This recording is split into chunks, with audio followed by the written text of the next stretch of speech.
કેરળના પ્રસિદ્ધ શિલ્પકાર દ્વારા સીઆર પાટીલનું પોર્ટ્રેટ બનાવવામાં આવ્યું હતું। શિલ્પકાર બાબુ એડક્કોએ કેન્દ્રીય જળ શક્તિ મંત્રીનું પોર્ટ્રેટ બનાવ્યું હતું। રેતીમાંથી તૈયાર કરાયેલું આ પોર્ટ્રેટ સીઆર પાટીલને ભેટ સ્વરૂપે અર્પણ પણ કરવામાં આવ્યું હતું। ઓપરેશન સિંદૂરની સફળતા અને સિંધુ જળ સંધિ નિર્ણયની યાદમાં ભેટ બનાવવામાં આવી હતી। ઓપરેશન સિંદૂરને સફળતાપૂર્વક પાર પાડવા બદલ પ્રશંસા અને સન્માન શિલ્પકાર દ્વારા ભારતના અનેક મુખ્ય પ્રધાનોના પોર્ટ્રેટ તૈયાર કરાયા હતા। केरला समाजम सूरत इसको इधर बुलाया हुआ है।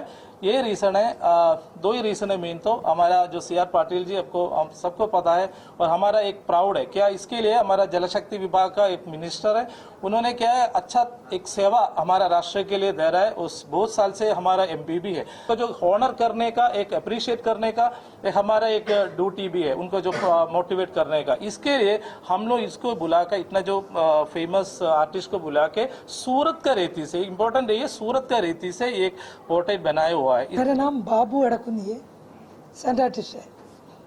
वे 20 ईयर्स से फील्ड में ये मलयाली एसोसिएशन समाज प्रेसिडेंट है, उन्होंने मेरे को बुलाया इधर बैठ के ये चित्र इधर ये सूरत का सान से ये बनाया। इसका मैं सोच रहे थे अच्छा फंक्शन में देना है, इसी वजह से इधर आया। अभी जो दे चुके हैं लेकिन अच्छा है, अच्छा अप्रिसिएशन भी मिल गया। हफ्ते के ऊपर जो बनाने के लिए लेकिन इसका पहले तो सैंड कलर करने ड्राइंग करना इसे थोड़ा टाइम ज़्यादा लिया।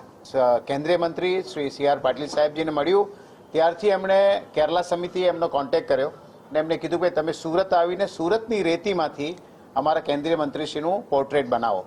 ए सूरत आव्या, एमणे पहेला पेइंटिंग अने सेंड लीधी, कारण के एनी बधी प्रोसेस होय छे અને આ સેન્ડ માંથી જે બનાવેલું પોર્ટ્રેટ હોય તે કોસ્ટલી પણ હોય છે, એટલે એના સપોર્ટમાં અહીંયા કેરલા ના સમિતિના જ પ્રમુખે ત્યાંના એમના ઉદ્યોગપતિ જે એમના ઉદ્યોગપતિ છે એમના હસ્તક એમની સાથે એમનો સમય, કારણ કે એમને અહીંયા રોકાવું પડ્યું એટલો સમય, અને આ જે સેન્ડ આર્ટિસ્ટે જે પોર્ટ્રેટ બનાવ્યું છે એ બહુ આબેહૂબ છે। બધા જ પોર્ટ્રેટો એમના બહુ સરસ હોય છે જે આપણે અત્યારે જોયા છે। એમનો ખાસ મુખ્ય ઉદ્દેશ એ જ હતો કે જળ શક્તિ મંત્રીનું અહીંયા સુરતમાં આવીને સુરતની રેતીથી પેઇન્ટિંગ બનાવવું।